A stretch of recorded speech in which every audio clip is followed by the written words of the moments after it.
జై శ్రీరామ్. 2022 నుంచి 2024 జూలై వరకు మొత్తం 11 ప్రెడిక్షన్స్ అనేవి ప్రూవెన్ అయ్యాయి. మరియు నా వాట్సాప్ గ్రూప్ లింక్ కూడా ఇచ్చాను క్రింద డిస్క్రిప్షన్లో. ఇది నిజమా కాదా అనుకుంటే కనుక ఈ 11 ప్రెడిక్షన్స్ అనేవి కింద డిస్క్రిప్షన్లో ఉంటాయి.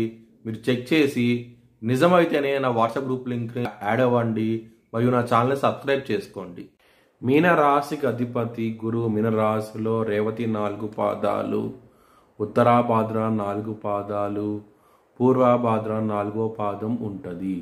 ఈ నక్షత్రం వాళ్ళందరికీ నేను చెప్పే వార ఫలితాలు వర్తిస్తాయి. ఈ వారంలో లగ్నాధిపతి అయిన గురువు 3వ స్థానంలో ఉన్నారు. గురు బలం అనేది చాలా తక్కువగా ఉన్నది. కొంచెం జాగ్రత్త అంటూ ఎక్కువ తీసుకోండి.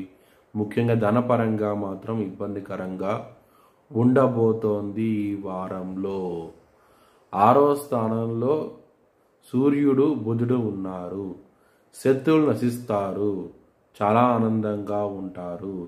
హెల్త్ పరంగా మాత్రం యాంగ్జైటీ, డిప్రెషన్స్ ఇలాంటివి ఎక్కువ అయ్యే అవకాశం ఎక్కువగా ఉన్నది. కాబట్టి మీరు విష్ణు సహస్రం పారాయణం చేయండి, మంచి ఫలితాలంటూ ఉంటాయి. 7వ స్థానంలో శుక్రుడు ఉన్నారు. శుక్రుడు కన్యా రాశిలో నిలబడతారు. శుక్రుడు కేతు ఉన్నారు కాబట్టి మీరు లలితా సహస్రం పారాయణం చేస్తే కనుక మ్యారేజ్ పరంగా ఇబ్బందులు తగ్గి మంచి డెవలప్మెంట్స్ అంటూ ఉంటాయి.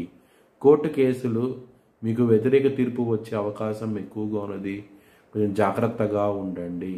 10వ స్థానం అధిపతి అయిన గురువు 3వ స్థానంలో ఉన్నారు. కెరియర్ పరంగా మాత్రం ఇబ్బందికరంగా ఉండబోతోంది. గ్రోత్ పరంగా ఇబ్బందికరంగా ఉంటుంది. కాబట్టి మీరు దక్షిణామూర్తి స్తోత్రపారాయణం చేయండి, చాలా చాలా మంచి ఫలితాలంటూ ఉంటాయి. మీ భవిష్యత్ వివరాల కోసమై హెచ్ఎల్ఎన్ జ్యోతిష్యాలయాన్ని సంప్రదించండి.